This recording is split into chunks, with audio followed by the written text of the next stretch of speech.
Oh my Lord, take this slow. Lay me at the bottom of the river. What's going on, guys? Colton Posey here today, and I want to talk to you about deep diving crankbaits, how I use them, my setup, the whole 9 yards. So stay tuned and we're going to get right into this. Alright guys, now we're going to talk about things like the 6XD. Now they make a version all the way up to the 10XD that dives 25 feet plus, which it revolves around the same concept as the 6XD. What you want to do is make sure you get a super long cast. I mean, as far as you can cast. Get that bait down as fast as possible. So I'm literally burning that crankbait until it gets to the bottom. As soon as it makes bottom contact, first thing I do is slow way down. I try to make it crawl over everything. I'll make about 4 or 5 casts like that. If I do not get bit, I do the same thing. I'll make a really long cast, burn it down, but once it hits bottom, I keep burning it. I make sure it's pulling through all that gravel and dirt, clay, I mean, whatever you're fishing. I just make sure that it's reflecting off stuff real hard, and if I don't get bit on that, then I move on to the next location, use the same thing.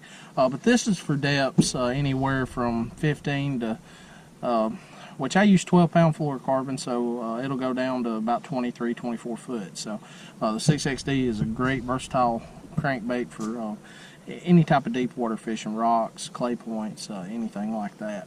Then you've got the 5XD. The 5XD, it's the same. It dives really fast. It just doesn't go as deep. You're looking at about 15 foot on it. Same concept. I get it down to the bottom as quick as I possibly can. Slow roll it. Try to get it to reflect off everything, so on and so forth. Then you've got one of my favorite. This is what you call a Series 4. Okay, the Series 4 are the Series Strike King crankbaits. What they're made to do is go through heavy cover. So if I'm fishing in the middle of a river system, it's got some trees sticking up out of the water or anything like that, I'll make that cast with this. It doesn't have to be necessarily super long, but I want to make sure that I'm not interrupting anything within that piece of cover. I'll slow roll it or burn it depending on the time of the year. You know, summer you want to move fast, colder months you want to move slower. And I'm trying to make the bill of that crankbait hit whatever type of cover I'm fishing and reflect off of it. 9 times out of 10, that's where your strike's going to come. And the same with the Series 3. You're looking at about an 8 foot depth. And if you can't tell, I use a Series 3 a lot. This thing is just about wore out. I just had to show it to y'all. So Series 3s, Series 4s, Series 5s, anything like that, that's for heavy cover. You want to slow roll that crankbait, make it bump off cover. If it's really hot or early in the morning, something like that, and the fish are very active, I burn it. I mean, as fast as I can. I want this crankbait going crazy. I want it going off to the side instead of just being a straight pattern back to the boat. And just always remember with your deep diving crankbaits, burn it till it hits bottom, slow down once it hits bottom. Make 4 or 5 casts like that if you don't get bit. You know, speed up that retrieve, slow it down a little more. I mean, you just have to kind of play with them and figure out your own thing. But what you can learn from all this is you want to make contact with something at all times when you're fishing crankbaits, and I guarantee you'll catch more fish.